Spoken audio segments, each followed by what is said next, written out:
Kidlat News Updates. Mga balita ngayon, 10 miyembro ng NPA mula North Luzon arestado sa magkahiwalay na operasyon sa Tarlac at Quezon City. Ilan sa 18 umano'y dating Marines, Attorney Baligod at mag-asawang defensor humarap sa NBI. 5 Vietnamese arestado sa pagbebenta ng illegal dog meat sa Makati City. Ako po si Cesar Soriano para ihatid ang mga nangungunang balita sa buong kapuluan ngayon. Arestado ang 10 pinaghihinalaang natitirang kasapi ng Ilocos Cordillera Regional Committee o ICRC ng NPA sa dalawang magkasunod na operasyon ng pinagsanib na puwersa ng Armed Forces of the Philippines o AFP at Philippine National Police o PNP noong Marso 11 sa Tarlac City at Quezon City.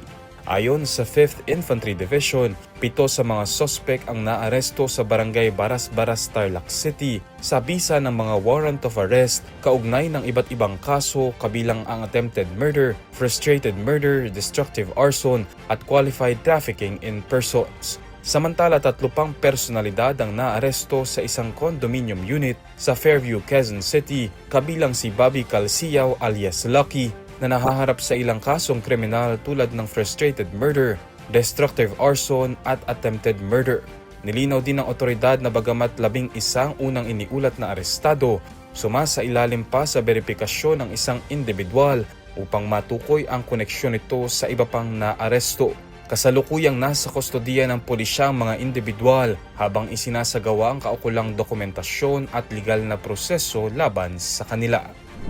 Humarap sa National Bureau of Investigation o NBI ngayong araw ang 16 sa 18 nagpakilalang dating Marines kasama ang kanilang abogado na si Levito Baligod upang tumugon sa sabina kaugnay ng investigasyon sa umano'y pagdadala ng mali-maletang pera sa ilang politiko.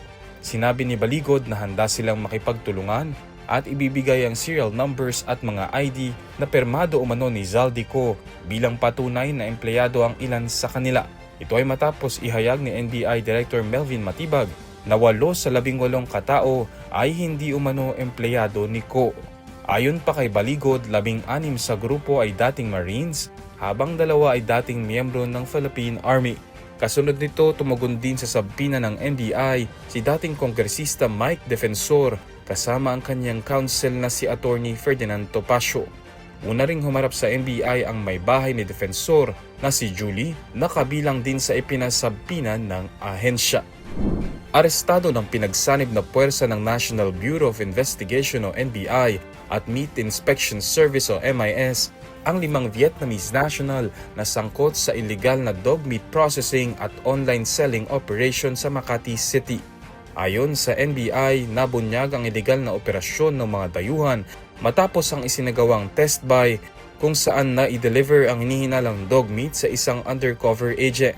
Mula rito ay natuntun na ng mga otoridad ang processing site sa Makati noong Martes, March 10. Kinumpirma naman ng MIS sa pamamagitan ng PCR test na ang mga nasamsam na karne ay positibo mula sa karne ng aso. Ayon naman sa Makati City Government na mahigpit na ipinagbabawal ang kalakalan ng dog meat sa ilalim ng Makati Animal Regulation and Control Code at ng Makati City Meat Inspection Code. Sa ngayon, patuloy naman ang investigasyon ng mga otoridad upang matukoy ang pinagmulan ng mga aso at ang iba pang posibleng sangkot sa operasyon habang kinukonsulta na rin ng Bureau of Immigration kaugnay sa posibleng deportation ng 5 dayuhan. Para sa Kidlat News Channel, ako si Renza Lenon, nag-uula. Ako po si Cesar Soriano, kasama nyo sa bawat pagputok ng balita.